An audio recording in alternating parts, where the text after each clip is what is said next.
우리 가슴에 손을 대시고 주여 우리 넘어집니다. 주여 우리 넘어집니다. 오늘 하루 또 실수하네요. 오늘 하루 또 실수합니다. 주의 긍휼을 구하는 죄인입니다.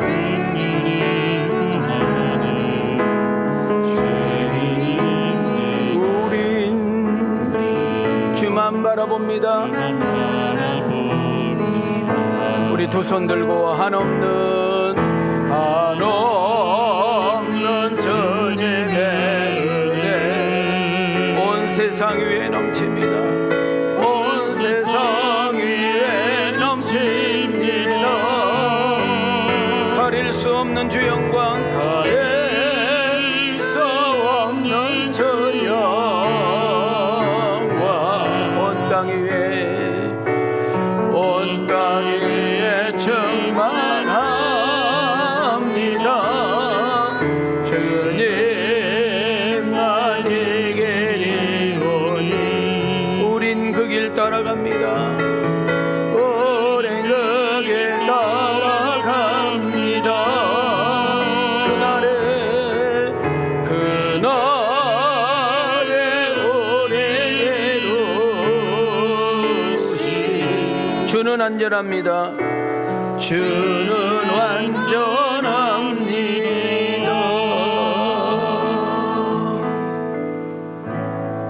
할렐루야. 우리 하나님께서 여러분을 사랑하시고 존귀하게 여기신 줄 믿습니다. 믿으셔야 돼요. 인생이 내 뜻대로 좀 되지 않고 몸에 육체적인 질병이 있고 또 여러분의 사업과 인생의 계획이 어긋났고 또 여러분의 계획하고 목표하는 것들이 뜻대로 되지 않는다 해서 내가 실패된 인생이 아니라 그냥 잠깐 고난당하고 지나가는 과정이에요. 우리의 인생을 자학하고 싶을 때, 또 우리의 인생을 포기하고 싶을 때, 뿌리째 흔들리고 싶을 때 나를 지탱해 줄 수 있고 버틸 수 있는 것이 뭐냐? 하나님이 나를 사랑한다는 거예요. 하나님이 나를 있는 모습 그대로 받아주시고 우리를 존귀하게 여긴다는 사실을 놓치지 않기를 소망합니다. 그런 여러분 한 분 한 분을 주님의 이름으로 사랑하고 축복합니다. 오늘 이 거룩하고 복된 주일을 참여한 여러분들, 하나님의 귀한 은혜와 평강 속에 충만해지는 그런 시간이 되어지기를 주님의 이름으로 축원합니다. 자, 우리 한번 양쪽으로 서로 인사 한번 하겠습니다. 우리 두 손을 이렇게 들으시고, 하나님이 사랑합니다. 힘내세요. 자, 앞뒤로 이렇게 인사합시다. 하나님이 함께 하시니 당당하세요. 다시 한번 우리 옆 사람 좌우로 이렇게 인사합시다. 하나님이 도와주시고 있으니 기대가 됩니다. 자, 내 자신을 향하여 축복합니다. 꼭 은혜 받고 주님 만나고 가십시다. 여러분 한 주간 평안하셨는지요? 얼마나 힘들고 피곤한 한 주였는지요? 아픈 것도 있을 것이고 속상한 것도 있을 것이고 내 마음을 찢긴 것도 있을 것이고 어두움의 권세에 잡혀 여러분 헤매고 있는 분도 있을 줄 압니다. 우리 하나님은 정확합니다. MRI보다 CT보다 내비게이션보다 더 정확해서 우리의 아픈 부분들, 소갈이하는 부분들, 속상한 부분들, 찢기고 상한 부분들을 추적하셔서 오늘 이 1시간 예배 드리는 중에 성령님께서 교통하시고 여러분들을 만져주시고 일으켜 세우시고 회복시켜 주시고 보충해 주시고 충족시키는 그런 축복의 역사가 일어나서 하나님 우리에게 속상이는 거예요. 자, 한번 따라합시다. 내가 너를 사랑하는 거 알지? 한국말 못 알아도 벌써부터 귀가 안 들리시나 봐. 내가 너 사랑하는 거 알지? 내가 너와 함께하는 거 알지? 자, 옆 사람 보고 그러니 일어나라. 새롭게 시작해라. 이렇게 말하고 있는 줄 믿습니다. 지금은 휴가 기간입니다. 그래서 저희 교인들 많은 가정이 애국 나가서 제가 알기로는 또 지금 가족들과 함께 여러분 교회지로 나가서 지금 보내고 있는 줄도 압니다. 온라인으로 함께 예배드린 사람들도 있겠지요. 저는 여러분들 생활이 형편이 어떠하든지 간에 꼭 휴가는 해야 된다고 생각하는 사람입니다. 저희 부부는 아직까지 안식년을 써본 적이 없고 안식월도 써본 적이 없어요. 그래서 내 다음에 온 목사는 힘들 수가 있어 지금. 그래서 제가 간혹 우리 집사람한테 여보 우리도 우리지만 다음 목사를 위해서라도 우리가 1년 안식년 이거는 못하더라도 안식월이라도 한번 쉬어야 돼. 그랬더니 우리 집사람이 하는 말이 목회 은퇴하면 맨날 쉴 건데 뭘 쉬냐고. 똑같아요? 여보 오늘 피곤하니까 새벽 예배 나가지 마. 오늘 하루 새벽 예배 안 나간다고 당신이 새벽 예배 안 나간다고 지구가 종말한 거 아니야. 그랬더니 뭐라 하더라? 죽으면 맨날 잘 건데 뭘 차냐고. 안 웃기구나. 여러분 저는 강경화로 쓰러지기 전에 진짜 4시간 이상 자본 적이 없는 사람이에요. 나는 그렇게 살아야 된 줄 알았어. 여러분들도 인정할 정도로 저희 집사람은 정말 부지런하게 열심히 살아요. 그래서 내가 강경화로 쓰러지기 전에는 저희 집사람한테 맨날 게을러가지고 여자가 아유 게을러가지고 이랬던 사람이에요. 그래서 쉬는 것을 저는 용납이 안 됐고 뭐 논다 이해가 되지 않았어요. 그래서 목회를 한 번도 쉬어보지 못하고 목사님 아파서 좀 쉬었잖아요. 그거 쉰 거냐? 병 들어가지고 아팠는데. 근데 저는 여러분들에게 그래서 저는 많은 목사님들에게 특히 제가 목회자들 부부 세미나 갈 때 꼭 제가 이야기해요. 안식을 해라. 쉼을 가져라. 목회자도 쉬면서 충족해야만 또 말씀이 나오는 거예요. 목사님 뭐 그거 몰라요? 형편이 어려워서 못 가고 상황이 안 돼서 그렇지 다른 것은 카드도 잘 긁더라. 2, 3일 쉰다고 해서 여러분 3, 4일 휴가 간다고 해서 정말 온 거 아니에요. 저는 우리 왕성교회 나는 성도들에게 막 교회에서만 열심히 해라. 교회다만 막 헌금해라. 나는 그런 목사 아닙니다. 하나님이 주신 것을 누릴 줄 알고 하나님이 주신 것을 여러분 먹을 줄 알고 하나님이 주시는 것을 엔조이할 줄 아는 그런 은혜가 있기를 축복합니다. 쉬지 않고 일하는 것이 훌륭한 것이 아니라 놀 줄 모르고 일만 하는 것이 훌륭한 사람이 아니에요. 우리 간혹 이런 말 하죠. 자, 우리 이런 말 하잖아요. 아이고 고생하다가 이제 살만하니까 죽어버리네. 자녀들 뒷바라지 하느라고 그렇게 먹지도 못하고 옷 한 벌도 못 사 입더니 이제 자녀들이 성공해서 이제 효도 올라오니까 죽어버리네. 그런 말 연수국에서 들으셨죠? 연수국에서만 들어 주변에서 자주 봐. 저는 그런 걸 너무 많이 봐요. 심지어 우리 목회자들도요 20년 30년 목회 죽도록 하다가요 예배당 짓고 이제 교회 조금 괜찮으면 하나님이 데려가 버려요. 그래서 다른 목사님이 와서 고생 하나도 안 하고 대접받는 목사도 있어. 뭐가 더 옳은지 저는 잘 모르겠습니다만은 한번 따라합시다. 예수 믿는 사람은 크게 따라해요. 예수 믿는 사람은 열심히 최선을 책임감 있게.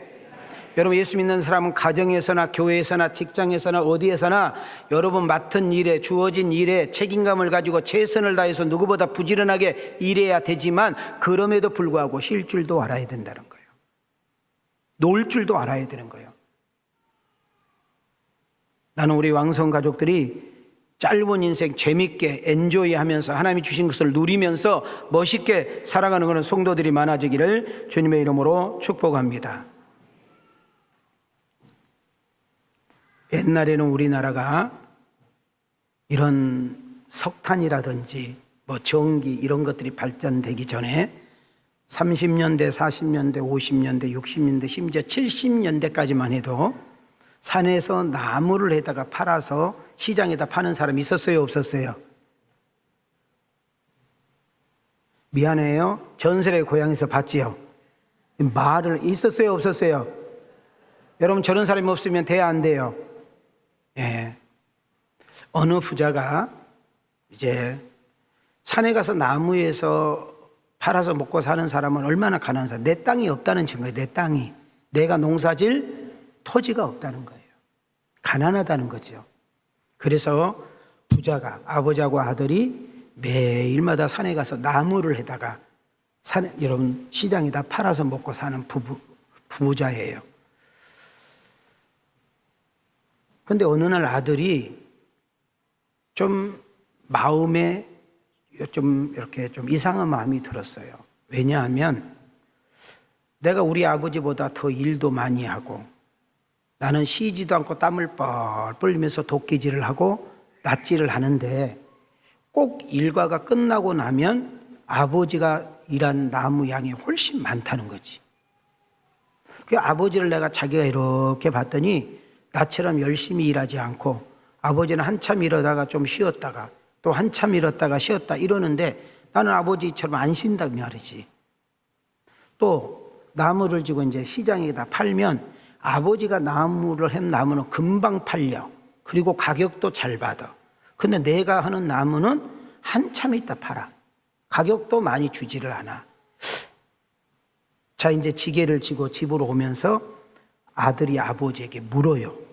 아버지, 나는 진짜 쉬지 않고 땀 뻘뻘 흘리면서 일을 하는데 아버지는 일 조금 하다가 쉬고 일 조금 하다가 쉬고 하는데도 왜 나무 양이 아버지가 많아요? 라고 물었어요. 그때 아버지가 귀한 일을 이야기했어요. 아들아, 나는 1시간 일하고 1시간 쉬지. 근데 나는 그때 담배만 피고 멍하고 산만 보는 것이 아니라 내가 뭐 했을까? 숯들로 도끼를 갈고 낫을 갈았어.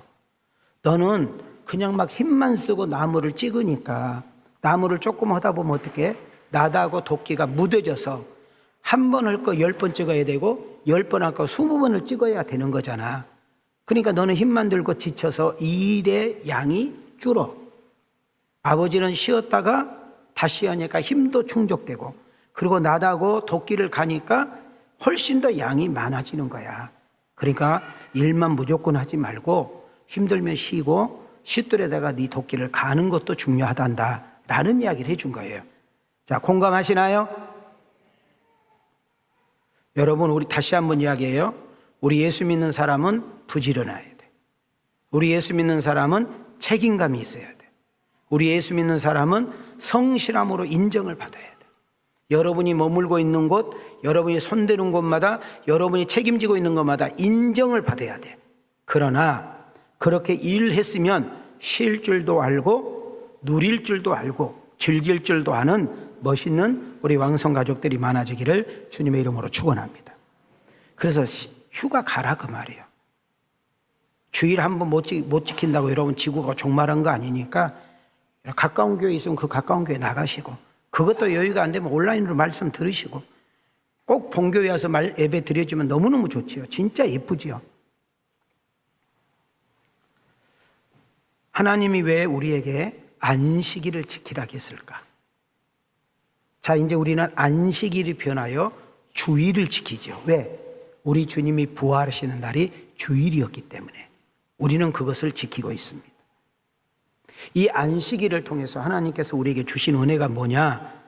건강에 유익을 주고 또 힘을 우리가 재충전하고 예배를 드리면서 하나님께서 세상을 살아갈 수 있는 지혜를 얻고 예배를 통해서 다시 한번 은혜를 충만히 받으니까 많은 어려움과 힘든 일이 있을 때 넉넉하게 이기는 역사 일어난 줄 믿습니다.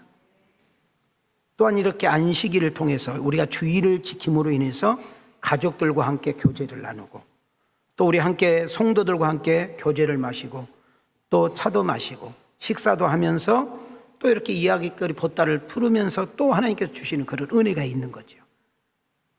우리는 요즘은 개인적인 플레이, 그래서 밥도 혼자 먹고 혼밥, 술도 혼자 먹어서 혼술, 영화도 혼자 보니까 혼영, 이것이 아주 혼자 하는 것이 익숙해져 있는데 아주 이건 잘못된 거예요.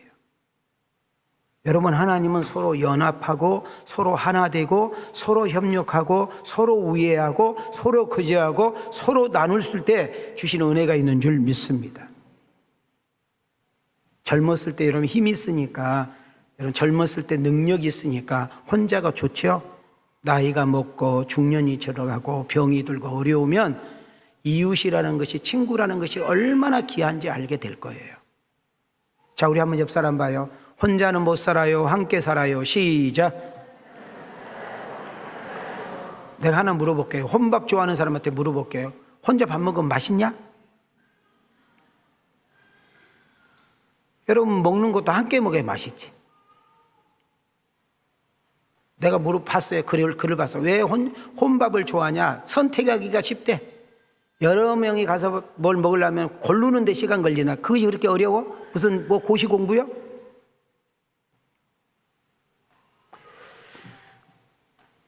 하나님이 왜 안식일을 지키라고 했을까? 출애굽기 20장 8절, 출애굽기 31장 17절 함께 읽습니다. 시작. 안식일을 기억하여 거룩하게 지키라. 이는 나와 이스라엘 자손 사이에 영원한 표징이며 나 여호와가 엿새 동안에 천지를 창조하고 일곱째 날에 일을 마치고 쉬었음이니라 하라. 한번 따라합시다. 기억하라.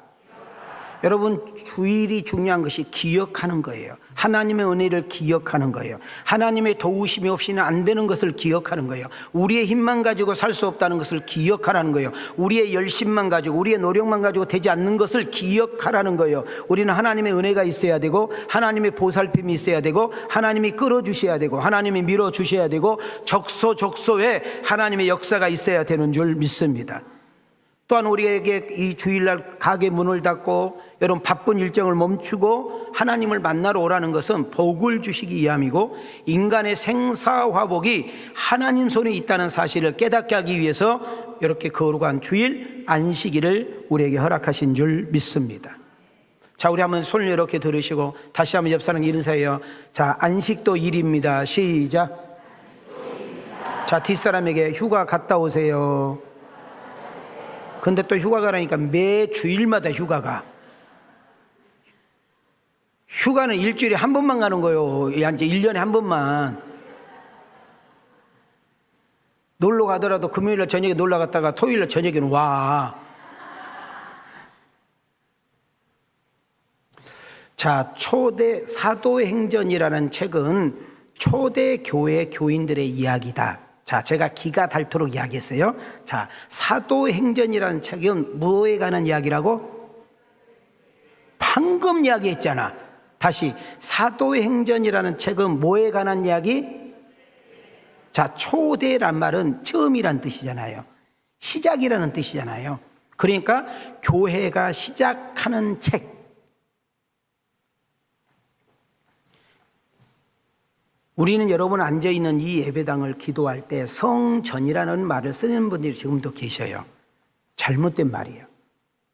예수님이 십자가에 지시기 전까지는 성전이란 말이 맞아.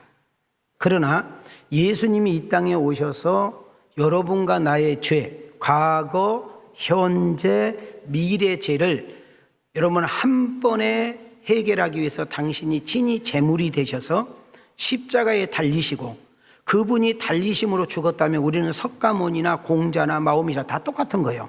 그러나 여러분, 예수가 신임을, 예수가 곧 하나님임을, 예수가 곧 하나님의 아들임을 증명한 것은 말씀대로 3일 만에 부활한 줄 믿습니다. 그 부활하신 예수님이 12 제자들과 함께 여러분 이스라엘을 여기저기 다니면서 본인이 부활했음을 증명하고 보여주는 일을 40일 동안 합니다. 며칠 동안? 40일 동안 한 다음에 감람산이라는 곳, 자, 저랑 함께 성지순례 가서 우리 감람산, 예루살렘 그 돔을 본 감람산, 그 길 건너, 그 예루살렘과 그 감람산 사이에 그 골짜기가 갯바게, 우리 갔다 왔잖아요. 에스겔이 이렇게 골짜기가 있는데, 우리는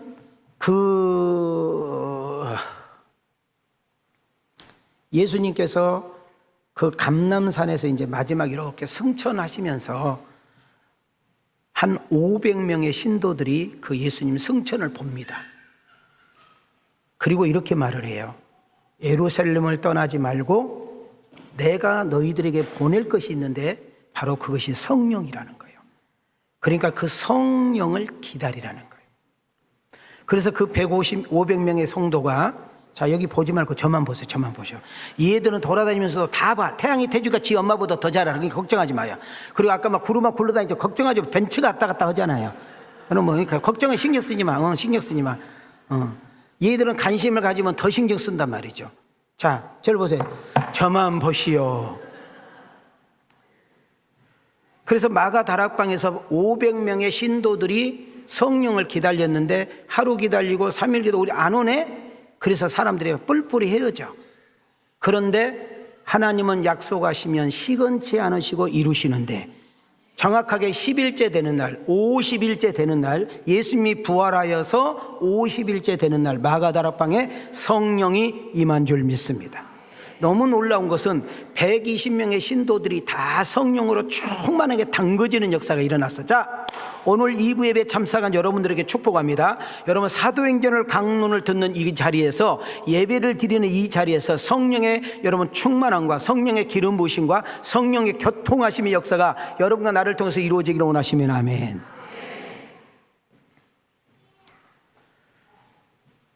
초대교회 성도들이 예수를 믿는다. 초대교회 성도들이 신앙생활을 한다는 것은 쉬운 일이 아니라고 제가 말씀을 드렸어.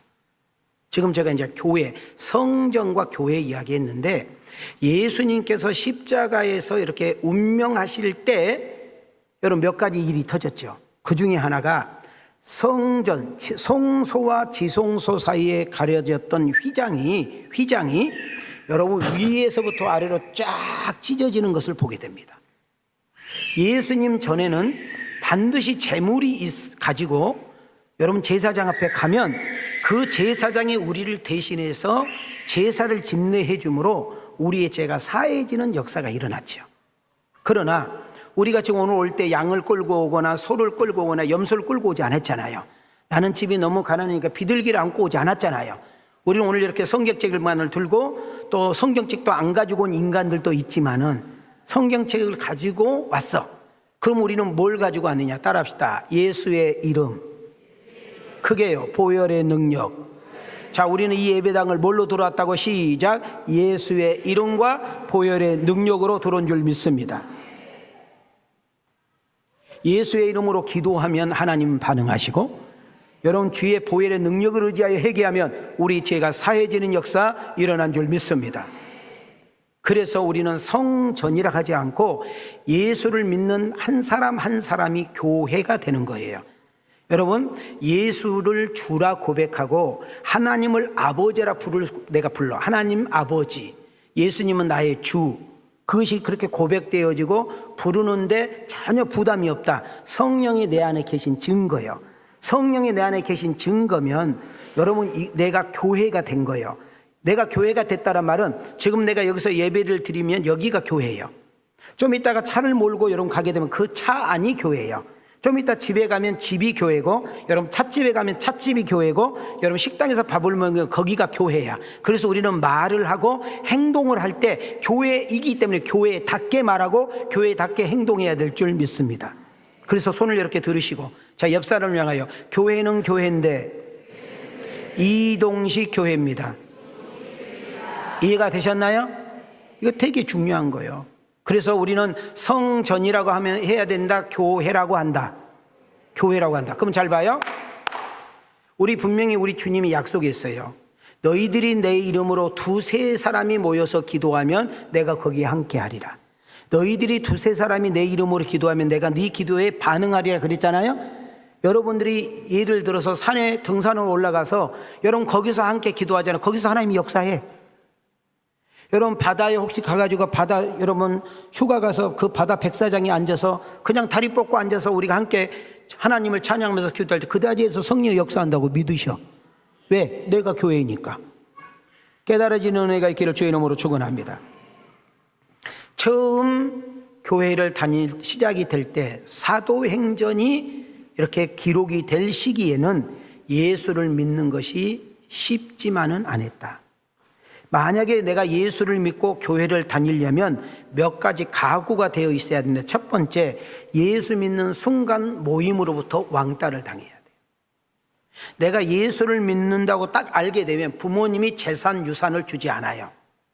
내가 교회를 다닌다는 것이 알게 되면 공무원, 관공서에서 일할 수가 없어. 심지어 직장에서 내가 크리스찬이라고 하면은 쫓겨나고 실직자가 됩니다. 이웃 친구 모임 등등에서 왕따를 당했고 성공과 출세는 내가 예수를 믿음으로 멀어져야 했어요. 다시 말하면 내가 예수 믿는 것 때문에 사람 대접을 못 받아. 자, 저는 여기서 아무리 연구해도 내가 풀리지 않는 것이 이겁니다. 그러면 교회를 다니는 사람이 한 명도 없어야 돼. 교회를 다니다가도 안 다녀야 돼. 나 이제 교회 안 다녀요. 나 이제 그런 예수 필요 없어요. 이래야 되는데 우리가 사도행전을 한 장 한 장 넘어갈 때마다 너무너무 놀랍고 충격적인 것은 여러분 사도들이 가서 복음을 전하는 것마다 예배당에 세워주는 것마다 놀라운 영혼들이 주께로 돌아오는 역사가 일어난 줄 믿습니다. 인간적으로 생각해 보면, 상식적으로 생각을 해보면 예수 믿을 사람이 없을 것 같아요. 왜? 예수 믿는 것이 그렇게 힘드는데? 예수 믿으면 모든 것을 포기해야 되고 너무나 많은 것을 잃어야 되는데 여러분 같으면 예수 믿겠어요? 아니 거짓말하지 말고 여러분 같으면 예수 믿겠냐고. 부모가 재산 안 준다는데, 저 사거리에 있는 상가 교회 안 다니는 형 준다는데, 저 뒷산에 있는 5만 평 교회 안 다니는 내 여동생 준다는데, 야, 엄마 나도 교회 안 다닐 거야. 이래야 맞잖아요.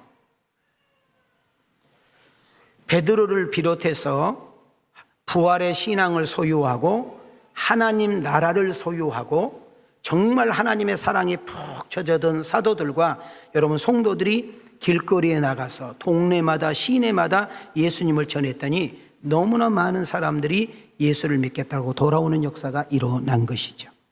여러분, 예수를 믿으라고 전하기 시작하면 붙잡혀요. 전도하러 다니다 보면은 감옥에 갇히고, 여러분 관공서에 가서 죽도록 매를 맞고, 많은 사람들에게 야유와 비난을 받으면 누구도 전도 안 할 것 같아요. 그러나 사람은 좋은 것을 보면 말하게 돼 있고, 맛있는 것을 먹으면 자랑하게 되어 있고, 정말 귀한 것을 보면 누구에게 막 이야기하고 싶은 것처럼 그 하나님의 사랑과 그 그리스도의 복음의 능력을 사람들에게 전하기 시작할 때 여러분 기독교의 국경이 넘어서 오늘 여러분과 나에게까지 복음이 증거된 줄 믿습니다. 자, 한번 두 손을 이렇게 들으시고 설교 주제 한번 띄워주실래요? 자, 세 번만 읽어보는데 한 번은 그냥 읽으시고 두 번은 생각하면서 읽으시고 세 번은 가슴에 손을 얹고. 자, 시작.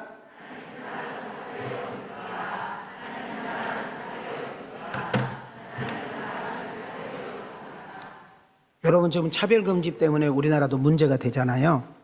하나님의 사랑이 차별이었기 때문에 오늘 여러분과 내가 이 자리에서 예배드리고 있는 줄 믿습니다.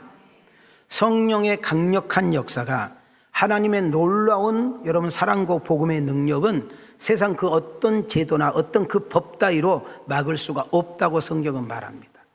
제가 정말 개인적으로 좋아하는 책이 로마서고요. 로마서에서도 가장 중요한 엑기스가 로마서 8장입니다. 자, 로마서 8장 35절과 37절 크게 읽겠습니다. 시작. 누가 우리를 그리스도의 사랑에서 끊으리요? 환난이나 곤고나 박해나 기근이나 적신이나 위험이나 칼이랴. 그러나 이 모든 일에 우리를 사랑하시는 이로 말미암아 우리가 넉넉히 이기느니라.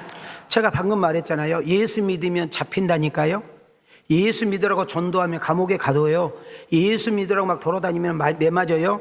여러분 많은 손해와 어려움과 핍박이 있는데요. 여러분 기독교 예수를 믿겠다는 사람이 급속도로 늘어서 오늘 여러분과 나에게까지 복음이 증거된 줄 믿습니다. 우리나라도 보세요. 130, 40년 전에 기독교가 들어왔어요. 여러분 조선시대에 야수교라는 것은 있을 수가 없는 거예요. 너무나 많은 여자분들, 아낙네들이 믿고 의지할 것이 주님밖에 없어서 교회 다니면 예수 믿는다고 소박당하고, 예수 믿는다고 쫓겨나가고, 예수 믿는다고 매를 맞았던 우리 여자분들이 얼마나 많았어요. 여러분 우리나라는 여러분 6.25라는 것을 겪었고, 일제 36년을 겪었고, 보릿고개를 겪었고, IMF를 겪었잖아요. 그럴 때는요 교회마다 예배당에 사람이 막 가득 찼고 젊은이들이 막 버글버글 했습니다. 산마다 진짜 기도하는 사람들이 정말 밤새 기도하는 사람이 많았고요. 모든 교회, 크고 작은 교회가 막 24시간 기도하는 교회가 많아서 그랬을 때 하나님 우리 대한민국 막 부어가지고 이 조그만 코딱지만한 나라에, 그 조그마한 나라에서 남북으로 갈라져 있고, 여러분 지금도 총칼을 들이대고 있는데도 전 세계 경제의 7위가 되고, 여러분 전 세계에 있는 모든 젊은이들이 한국어가 제2외국의 1위야. 이렇게 이상이 높은 것은 하나님의 은혜인 줄 믿습니다. 그런데요, 지금 우리나라가 이렇게 잘 먹고 잘 살고 기독교에 핍박도 없고 그러니까 교회 안 나와. 지금 교회가 막 급속도로 떨어져서요, 교회들마다 텅텅 비고 교회가 운영이 되지 않아서 이제 앞으로 5년, 10년 후에 교회 내놓을 교회가 정말 너무너무 많을 거예요. 저는 우리 왕성 가족들에게 축복합니다. 여러분, 교회만 왔다 갔다 하지 말고 반드시 하나님의 인격적으로 만나 그 하나님의 사랑을 경험하고 그 사랑을 누군가에게 전달해주는 은혜가 있기를 주님의 이름으로 축원합니다. 한 걸음 더 나가 성령님께서 우리의 연약함을 도우신다고 했습니다. 로마서 8장 26절입니다. 시작. 이와 같이 성령도 우리의 연약함을 도우시니. 자, 수도하세요. 성령님께서 우리를 도와주신다고 믿었습니다. 성령님께서 우리를 도우신다고 했으니, 자, 우리 옆 사람에게 인사합시다. 성령이 도우시는데 힘내세요. 한 걸음 더 나가서 하나님의 사랑, 그 하나님의 사랑은 그 어떤 것도 이기고, 하나님의 사랑은 모든 것을 견디고, 하나님의 사랑은 모든 것을 극복할 수 있는 능력이 있습니다. 요한복음 21장 15절입니다. 시작. 그들이 조반 먹은 후에 예수께서 시몬 베드로에게 이르시되, 요한의 아들 시몬아, 내가 이 사람들보다 나를 더 사랑하느냐 하시니, 이르되 주님 그러하나이다. 내가 주님을 사랑하는 줄 주님께서 아시나이다. 이르시되 내 어린 양을 먹이라 하시고. 여러분, 베드로가 부활하신 주님을 만나고 하나님 나라를 소유하고 자기에게 책망할 줄 알고 자기의 죄를 지적할 줄 알았는데, 그건 묻지도 않고 베드로야, 네가 아직도 네가 나를 사랑하느냐 했을 때, 내가 부끄럽고 죄송해서 당신에게 할 말이 없습니다. 그러나 내가 그렇게 넘어지고 자빠졌어도 당신을 향한 마음을 아실 겁니다. 여러분, 그 하나님 사랑을 확인한 다음에 여러분, 베드로는 자기 인생을 들여서 하나님 앞에 충성하잖아요. 여러분, 교회만 왔다 갔다 하는 시계추처럼, 여러분 교회만 왔다 갔다 하는 그런 아무 힘도 없는, 여러분 보세요. 여러분, 집채만한 코끼리, 죽은 코끼리는 물결 따라 떠늘려가서 여러분 오염시키지만, 여러분 조그마한 송사리, 피리멧 한 마리는 그 물질을 차고 올라가는 것처럼, 나는 우리 왕성교회 성도들이 얼마나 많이 모이느냐, 어떤 사람이 교회를 나오느냐가 중요한 것이 아니라, 여러분 한 사람이 살아있고 야생성이 있어. 여러분, 우리가 하우스에 있는 풀은 바깥에 나면 금방 죽지만 야생에 있는 꽃들과 나무들은 아무리 계절이 바뀌어도 살아있는 것처럼, 나는 우리 왕성교회 여러분들이 사도행전을 통하여 여러분의 신앙이 야성성이 있고 여러분의 신앙이 단단해지고 강해져서 어떤 환란이 오고 핍박이 오고 문제가 와도 넉넉하게 이기며 그 하나님 사랑 속에 극복하게 나아갈 수 있는 진짜 크리스찬들이 많아지기를 원하시면 우리 두 손 들고 아멘합시다. 할렐루야. 한 걸음 더 나가서 부활의 신앙입니다. 예수님이 죽어버린 줄 알고 제자들도 다 도망가고 숨었습니다. 예수님을 따르는 그 많은 사람들도 흔적조차 없어졌어요. 그러나 부활하신 예수님이 40일 동안 사랑하는 사람들을 만나주고 여기저기 가면서 본인이 부활했다는 사실을 확인하고 나니까 여기저기서 그 예수님을 전하기 시작하고, 여러분 그 부활을 자랑하기 시작하는 역사가 일어나는데, 여러분 봐요. 우리의 신앙이 진짜인지 가짜인지 죽음 앞에서 보면 아는 거예요.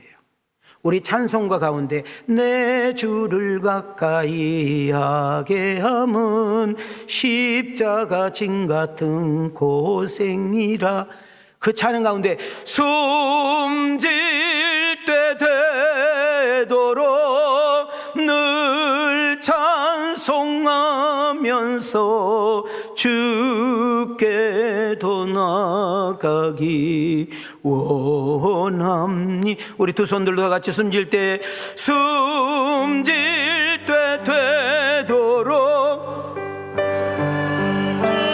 찬송하면서 주께로 나가기 원합니다. 저는 바라옵기는, 저는 기대하는 것은 우리 왕성교회를 출입하는 여러분 한 사람 한 사람이 죽음 앞에서도 웃을 수 있고, 죽음 앞에서도 노래할 수 있고, 죽음 앞에서도 오히려 축복하며 천국에서 만나자고 고백할 수 있는 살아있는 증인, 부활의 신앙으로 똘똘 뭉치는 역사가 일어나기를 주님의 이름으로 축원합니다.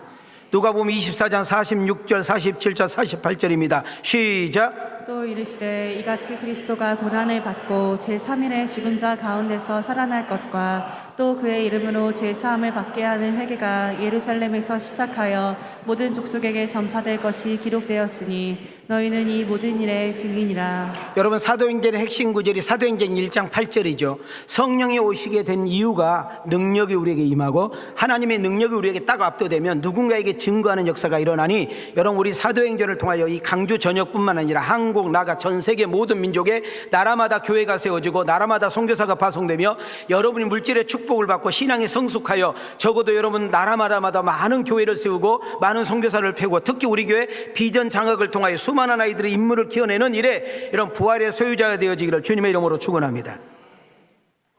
삭개오 아시죠? 담임 목사의 욕심입니다. 저는 이 설교를 준비하면서 그렇게 기도했어요. 하나님, 사도행전 강의를 듣는 우리 성도들 한 분 한 분에게 삭개오가 인격적으로 주님을 만난 것처럼, 여러분, 그는 국세청장이었고요, 그는 가장 돈이 많다는 부자였고요, 여러분 보세요, 힘을 가지고 있는 세무서의 소장이었고 돈이 많은 사람이니까 주변에 많은 사람들이 아양 떨고 수많은 사람들이 자기 집에 여러분 문이 닫도록 왔다 하지 않아요. 그래도 외로웠어. 수많은 여자를 품어보고 술을 먹어보고 인생 다 바꿔봐도 만족이 없어. 그런데 여러분, 삭개오가 어느 날 주님을 딱 만남으로 인생이 통째로 바뀌어버려. 집에서 예수님과 함께 하루 저녁을 보내면서 그분이 전한 복음을 듣고 철저히 회개합니다. 그러면서 이런 이야기를 합니다. 예수님, 제가 세무서장 하면서 국세청장 하면서 참 못된 짓을 많이 했는데 내가 혹시라도 남의 것을 도둑질한 거 있으면 내가 3배로 다 갚아 주겠습니다. 자, 이거 잘 들어봐요. 은혜 받으면 이렇게 되는 것이 아니라 그 당시의 법이 누군 것을 하나를 내가 훔쳤으면 회개는 4개로 갚아줘야 된다, 그 말이야. 이거는 회개, 돌이킴의 역사야. 그 다음에 더 중요한 것은 내가 재산이 좀 많거든요. 나는 돈이 많아야 움켜져야 이런 것이 있어야 행복이고 성공인 줄 알았는데 내가 예수님을 만나보니 내 가치관이 바뀌고 내 행복관이 바뀌고 내 인생관이 바뀌네요. 내 재산 반 이상을 딱 나누어서 정말 필요하고 어려운 사람들에게 나누, 이것이 변화와 회복인 줄 믿습니다. 교회만 왔다 갔다 하는 것이 아니라 어느 때까지 언제 아무 의미도 없고 힘도 없고 사람들에게 영향도 주지 못한 그런 종교인이 아니라, 여러분, 부활하신 예수님을 만나고 하나님의 나라를 소유하고 하나님이 나의 아버지가 되고 부활의 신앙을 가짐으로 인하여 예수님을 인격적으로 만남으로 인하여 내가 살고 있는 내 배우자가, 내 자식이, 내 친구, 동료가 나의 변화와 그 변화된 모습 속에 예수가 나타나고 그리스도가 증거되어지는 그런 역사가 일어나기를 주님의 이름으로 축원합니다. 미성숙한 여러분과 내가 사도행전을 통하여 성숙한 우리가 되고, 여러분, 철없는 내가 철이 들어감으로 인하여 신앙의 나무가 자라나 여러분과 나의 신앙의 나무의 열매가 주렁주렁 맺는 역사가 일어나기를 주님의 이름으로 축원합니다. 갈라디아서 5장 22절과 23절은 우리 한번 두 손을 이렇게 들으시고 함께 읽겠습니다. 시작. 오직 성령의 열매는 사랑과 희락과 화평과 오래 참음과 자비와 양선과 충성과 온유와 절제니 이 같은 것을 금지할 법이 없느니라. 하나님, 사도행전 강론을 통하여 내가 간증하는 주인공이 되게 하옵시고, 내가 가정과 직장과 모임 그 어떤 사람 만나더라도 내가 처갓집에 가서 시집에 가서 여러분 동창들에게, 내 직장 동료들에게 나의 변화된 모습과 달라진 모습을 통해서 예수가 보여주고 그 예수의 기쁨과 행복이 나를 통해서 흘러내보낼 수 있는 은혜가 있게 해 주시옵소서. 이것이 우리 사도행전의 목적인 줄 믿습니다. 우리 눈을 들어 하늘을 쳐다보세요. 2절 한번 불러보겠습니다. 우리 가슴에 손을 대시고, 끝없는 고난으로 울고 있나요? 끝없는 고난으로 울고 있나요? 눈을 들어 주님을 바라보세요. 당신을 창조하신 하나님께서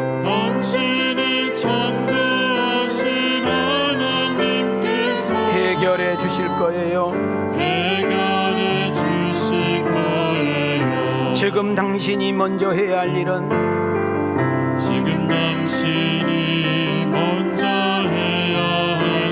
하나님이 하실 일을 신뢰하면서 모든 것이 합력하여 선을 이룰 줄 믿고 순종하는 일이죠. 내 내가 물 가운데로 지날 때에 내가 물 가운데 지날 때 물이 너를 침몰치 못할 것이며 우리 너를 침몰치 못할 것이요 내가 물 가운데로 지날 때에 물이 너를 침몰치 못하리라. 우리 두 손 들고 하나님의 이 약속을 믿는다면 모든 것 주님께 맡기세요. 눈을 들어 눈 바라보세요. 그리고 감사하세요. 가슴에 손을 대시고 그리고 기도하세요. 그리고 기도하세요. 오늘 우리가 읽었던 내용을 보면 우리가 연속 사도행전 10장에서 여러분에게 연속 말씀했던 부분들이 다시 한번 각인시켜주고 있는 내용입니다. 여러분, 예루살렘 교회가 지도자 베드로가 이방인 고넬료의 집에 가서 오랫동안 머물렀고 그 오랫동안 머무는 것뿐만 아니라 그들과 함께 먹고 마시고 말씀을 강론하고 심지어 예수를 믿겠다 하니까 그들에게 세례까지 베풀었던 이야기가 베드로가 이미 예루살렘 오기 전에 벌써 귀에 다 들어간 거예요. 지금 예루살렘 교인들은 베드로 사도가 오기만을 손꼽아 기다리고 있습니다. 왜? 오면 죽여버린다. 오면 조져버린다. 반드시 당신은 우리는 끝내버리겠다. 이런 마음을 가지고 그냥 벼르고 으르렁거리고 있는 것입니다. 왜냐하면 그 당시에 유대인들의 법과 제도를 보면 이 베드로의 행동은 이해가 되지 않아. 왜? 유대인들은 이방인들과 상종하지 않고 유대인들은 이방인들과 함께 밥을 먹지 않고 함께 대화를 섞지 않고 함께 있다. 이건 있을 수가 없는 일이에요. 자, 사도행전 11장 2절 3절에서 그 해답을 찾을 수가 있어요. 시작. 베드로가 예루살렘에 올라갔을 때에 할례자들이 비난하여 이르되 내가 무할례자의 집에 들어가 함께 먹었다 하니. 자, 여기서 강조가 뭐예요? 할례자 유대인들. 자, 할례가 뭐예요? 쉽게 말하면 남자들의 포경 수술이에요. 하나님은 아브라함하고 함께 처음 만났을 때 언약을 맺을 때 여러분 아브라함에게 포경 수술을 원했죠. 여러분 이것이 무슨 의미인가 하면은 남자들이 늘 매일마다 소변을 볼 때마다 하나님을 인식하는 거예요. 나는 죽어야 되는 사람인데 하나님은 이로 사는 사람이구나. 항상 소변을 볼 때마다 나는 하나님의 사람이구나. 나는 하나님의 백성이구나. 나는 하나님의 은혜 없이는 안 되는구나. 할렐루야. 그래서 그들이 지금 뭘 표현하고 있어요? 무할례자란 말을 지금 이야기하고 있잖아요. 여기서 무할례자는 이방인을 말하는 거예요. 지금 사도 베드로가 무할례 집에 간 것도 지금 충격인데 그 이방인들과 함께 밥을 먹었네, 차를 마셨네, 거기서 설교까지 하고 세례까지 줘버렸네. 이해가 되지 않는 거죠. 제가 이것을 여러분들이 좀 현대판으로 좀 쉽게 좀 이해할 수 있는 방법이 뭐가 있을까 하고 묵상하다가 내가 이렇게 만들어 봤으니까 들어봐요. 담임 목사가 어느 날 누군가에게 연락이 왔어. 목사님, 술집에 있는 아가씨들인데 꼭 예수를 믿고 싶다네요. 근데 이 모양 이 꼴로는 교회 나갈 수가 없으니 목사님이 좀 와서 모르게 와가지고 좀 말씀도 좀 가르쳐주고 이들에게 좀 신앙으로 좀 해주면 안 되겠어요. 그렇게 저에게 이제 요청이 온 거예요. 혼자 갔다가는 목사가 술집 갔다 카페라 갔다 난리 나게 생겼으니 나 혼자 죽을 일 있어? 원재성이도 데리고 가고 박민수도 데리고 가고 김경중이도 데리고 가고 임무고운 서두석이도 데리고 가는 거예요. 아리까리? 왜냐하면 베드로가 고넬료의 집에 갈 때 혼자 가지 않았거든. 그 당시에 반드시 증인을 하려면 7명 수를 채워야 돼. 몇 명? 그래서 베드로가 함께 간 사람들이 있었잖아. 그래서 가서 복음을 전했는데 아이고 이놈은 비록 술을 딸고 몸을 파는 여자지만 막 울면서 복음을 받아들이고 나 이제는 주님 뜻대로 살겠습니다. 나도 세례 받고 싶습니다. 그래서 내가 세례를 줬네. 그랬더니 내가 가려고 그랬더니 목사님 여기까지 오셨는데 그냥 갈 수 있느냐고, 성경 공부 좀 더 가르쳐 주라고. 그래서 며칠 동안 내가 거기서 더 있으면 성경 공부를 가르쳐 줬더니 우리 이문희가 난리 났네. 어디 갔냐? 그랬더니 입이 촉새인 온재성이가 전화를 걸었네. 우리 지금 카바레에 왔습니다. 누구랑 있냐? 여자들과 함께 있습니다. 난리 난 거예요.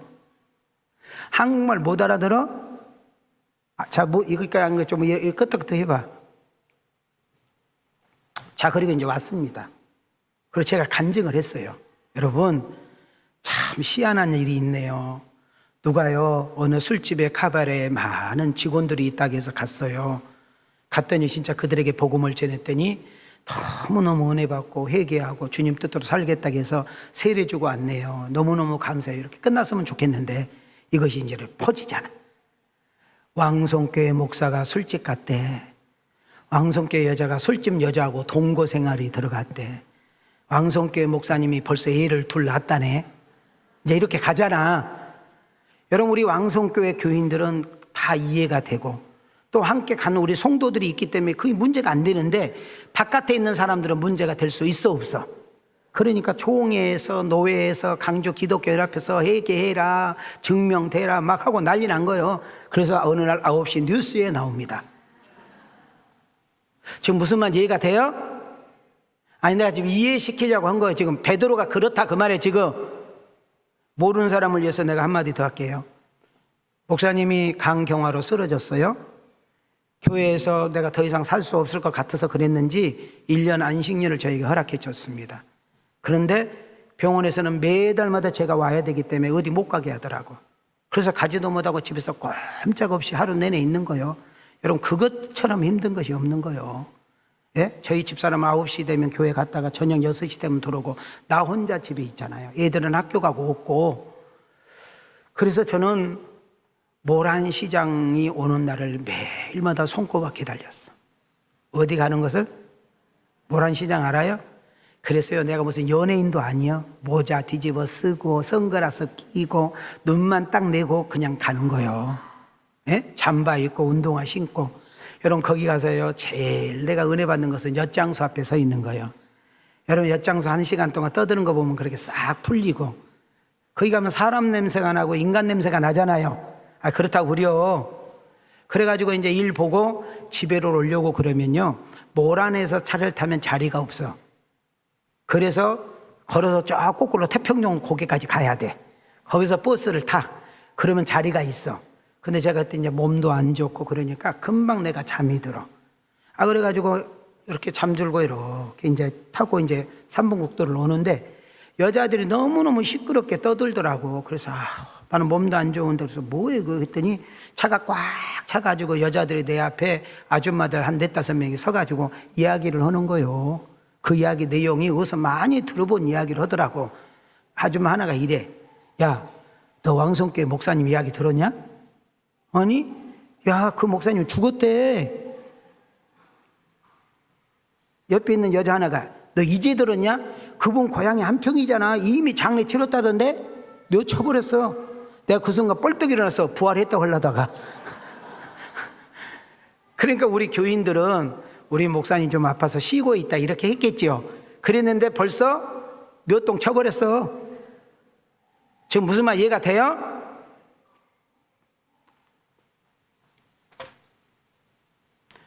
자, 그래서 베드로가 설명을 하는 거예요. 자, 여러분, 내 말 좀 들어봐요. 내 말 좀 들어봐요. 내가 어느 날 옆바에서 기도하고 있었거든요.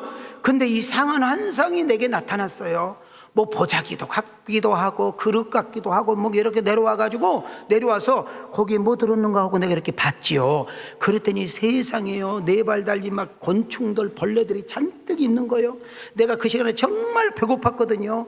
그런데 우리 주님께서 저를 딱 보시고 내가 하고 뒤로 물러니까 먹어라. 그래서 이거는 우리가 먹으면 안 되는 겁니다. 그랬더니 또 음성이 2번 들리기를, 내가 깨끗하다는데 왜 네가 더럽다 가느냐, 내가 먹으라는데 왜 먹지를 않느냐 하고, 이상하다, 왜 이런 환상이 내게 보일까 했더니 누가 문을 두들겨서 내려가 봤더니 고넬료라는 사람이 심부름을 보냈는데 우리 하나님께서 당신을 오라고 하면은 무슨 뜻인지 알 거라는 거예요.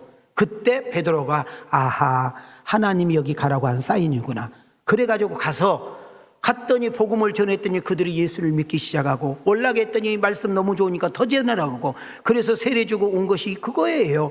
그것이 죽을 죄를 진 것인가요? 하고 이야기를 했더니 18절을 보시오. 18절, 자 어깨 피시고 시작. 그들이 이 말을 듣고 잠잠하여 하나님께 영광을 돌려 이르되 그러면 하나님께서 이방인에게도 생명 얻는 기회를 주셨도다 하니라. 방금 전까지 베드로를 잡아 죽이려고 하고 고소하려고 하고 어떻게든 그냥 없애버리려고 했던 막 그들이 막 흥분하고 막 어떻게 해야 될지 모르는 그들에게 베드로가 차분하게 흥분을 가라앉히고 또박또박 설명을 했더니 이렇게 4가지로 토막을 쳐가지고 왔어요. 자, 첫째 어떻게 해서 교인들이 어떻게 했어? 잠잠해졌어. 그 다음 베드로 말에 어떻게 하기 시작했어? 동의하기 시작했어. 그를 대적하고 막 하려고 했던 사람들이 어떻게 됐어? 하나님께 영광을 돌렸어. 그리고 이방인들이 회개하고 예수 믿었다는 이야기에 함께 기뻐하는 역사 일어난 줄 믿습니다. 이것이 성령의 역사요, 하나님의 은혜인 줄 믿습니다. 그러면 베드로가 그들에게, 그 지금 유대인들에게 자기를 막 죽이려고 하고 막 덤벼드는 그들에게 변증했던 내용이 오늘 우리에게 읽었던 내용 한 토막을 여러분한테 띄워드립니다. 자, 시작. 이르되 내가 욥바시에서 기도할 때에 황홀한 중에 환상을 보니 큰 보자기 같은 그릇이 내 귀에 매어 하늘로부터 내리어 내 앞까지 들여 이것을 주목하여 보니 땅에 네발 가진 것과 들짐승과 기는 것과 공중에 나는 것들이 보이더라. 또 들으니 소리 있어 내게 이르되 베드로야 일어나 잡아먹으라 하거늘 내가 이르되 주님 그럴 수 없나이다. 속되거나 깨끗하지 아니한 것은 결코 내 입에 들어간 일이 없나이다 하니 또 하늘로부터 2번째 소리 있어 내게 이르되 하나님이 깨끗하게 하신 것을 내가 속되다고 하지 말라 하더라. 지금 제가 설명했으니까 더 설명할 필요가 없죠? 방금 내가 이야기했잖아. 또 해야 돼? 자, 23번을 좀 띄워주세요. 지금 베드로가 자기가 본 환상을 자세히 설명하면서 그 베드로의 환상이 이렇습니다. 지금까지 하나님의 사랑과 은혜가 누구에게만 머물렀는데? 유대인들에게만 머물렀는데 하나님의 사랑과 복음의 은혜가 이방인들에게도 전한다는 사실을 이 사건을 통해서 깨닫게 하는 줄 믿습니다. 여기서 더 중요한 이야기는 교회론이 바뀌는 거예요. 뭐가 바뀌어? 교회론이 바뀌는데 예루살렘 교회만 자기들만 하나님이 선택하시고 사랑했다고 생각을 했는데, 여러분 이 사건을 통하여 유대인들과 이방인들이 함께 섞여 예배드리는 놀라운 역사가 일어날 것을 예견예시하는 내용인 줄 믿습니다. 자, 그럼 베드로가 본 환상의 의미가 뭡니까? 하나님께서 베드로에게 보낸 이 환상을 보여주는 큰 의미가 뭡니까? 자, 가슴에 손을 대시고 한번 크게 읽겠습니다. 오늘 설교의 팩트입니다. 팩트. 시작. 지금까지는 하나님 사랑이 유대인들에게만 머물렀습니다. 구원의 복음이 유대인에게만 소개되고 전파되었습니다. 그래서 예루살렘 교회가 세워졌습니다. 베드로에게 하늘에서 보자기가 내려온 것은 상상도 못한 교회의 그림자입니다. 하나님 교회가 하나님 사랑이 복음의 능력이 유대인에게만 국한된 것이 아니라 이방인에게까지 전달되고 흘러가게 합니다. 여러분 이 은혜 때문에 여러분과 나에게까지도 복음이 증거된 줄 믿습니다. 지금까지 유대인들이 생각과 상식은 뭐예요? 유대인의 하나님, 우리만의 하나님, 하나님은 우리만 선택했고 우리만 사랑했고 하나님은 우리만 구원의 대상이고 우리만 천국 간다고 생각했던 것들이 그들의 생각이에요. 그러나 베드로의 그 환상은 뭐냐면 하나님의 사랑은 차별이 없다는 거예요. 복음의 능력은 유대인들을 뛰어넘어 온 세상 모든 민족 모든 나라 땅끝까지 증거하는 것이 하나님의 뜻인 줄 믿습니다. 그래서 할례자와 무할례자가 한 교회에 섞여서 예배드리는 놀라운 역사가 일어날 것을 예견하고 있는 내용인 줄 믿습니다. 그래서 우리 사모님 여러분 손을 들어봐요. 자, 손 내려봐요. 손을 들어봐요. 답시다. 교회 안에는 차별, 선입견 있으면 돼야 안 돼요? 다시 한번 손을 들으세요. 답시다. 교회 안에는 선입견, 차별 있으면 돼야 안 돼요? 유대인과 기독교인이 차별 없이 편견 없이 함께 교제하고 한 공동체를 이룰 것을 보여주고 있는 내용인 것입니다. 베드로가 본 환상은 유대인과 이방인들이 한 교회를 출입하며 이방인들에게도 구원의 대상과 하나님의 사랑이 전달될 것을 베드로를 통해서 보여준 것이죠. 자, 저는 말씀을 마치려고 합니다. 우리 사도행전을 공부하는 우리 왕성교회, 우리 왕성교회를 출입하고 있는 여러분과 나에게 하나님의 사랑, 하나님의 은혜가 차별 없이 모두에게 흘러보내고 푹 젖어지는 은혜가 있기를 주님의 이름으로 축원합니다. 다시 한번 따라합시다. 하나님의 사랑은, 복음의 은혜는 뭐가 없습니다? 여러분, 우리 교회 안에 특히 우리 왕성교회도 다양한 분들이 교회를 출입하고 있어요. 수준이 달라요, 신분이 달라요, 직분이 달라요, 직위가 달라요, 생활이 다르고 생김새가 다르고 가치관이 다르고, 여러분 남녀노소 빈부구천이 다 다릅니다. 그러나 우리가 예수 믿는 것은 하나고 예수를 믿는 것은 같은 것이고 하나님의 사랑 속에 우리는 한 공동체로 모인 줄 믿습니다. 저는 사도행전을 이렇게 듣는 여러분과 나에게 어떤 은혜를 꿈꾸느냐, 사장이 직원들을 섬기면서 행복하고, 교수님과 선생님들이 자기 학생 제자들을 섬기면서 보람을 느끼고, 부자가 없는 사람들에게 나눠주면서 행복하다고 말하고, 젊은이들이 연세 많은 어른들에게 효도하면서 기쁨을 말하고, 여러분 건강한 멀쩡한 우리가 몸이 불편한 장애를 가진 분들을 섬김으로 행복하다고 말할 수 있는 그런 우리 왕성교회가 되기를 주의 이름으로 축원합니다. 돈이 있는 거 자랑하지 말고, 나는 회사에 어떤 직위를 가지고 있다고, 나는 공부를 많이 해서 박사가 몇 개라고, 나는 회사에서 어떤 연봉 받고 있는 줄 아냐고, 내가 다니는 회사가 어떤 회사인 줄 아냐고, 내가 재산이 얼마나 많은 줄 아냐고, 나는 이런 사람이라고, 그런 이야기는 교회에서 하면 안 돼요. 오히려 여러분들이 섬기고 나누어주고 그리고 들어주고 인간 대접해주고 친절하게 대해주고 머리 더 숙여서 인사해준 것에서 하나님의 사랑을 느끼고 하나님의 은혜를 느끼는 그런 우리 왕성 가족들이 되어지기를 주님의 이름으로 축복합니다. 저는 훌륭한 교회 거부합니다. 유명한 교회도 거부합니다. 우리 교회 유명한 사람이 오는 것도 거부합니다. 나는 우리 왕성교회면 따뜻함을 느끼는 교회, 여러분 우리 왕성교회 오면 포근함을 느끼는 교회, 여러분 우리 왕성교회 오면 고향과 같은 교회, 친정집과 같은 교회, 서로 정말로 있는 거 없는 거 안 따지고 서로 나누고 먹고 웃고 마음껏 하면서 거기에 기쁨 있고 행복 있는 그런 교회가 되어지기를 주님의 이름으로 축원합니다. 하나님의 말씀이 떨어지고 신겨질 때에 내 심령이 변하고 내 가치관이 바뀌고 내 인생이 바뀌는 사도행전의 강론이 되게 하옵소서.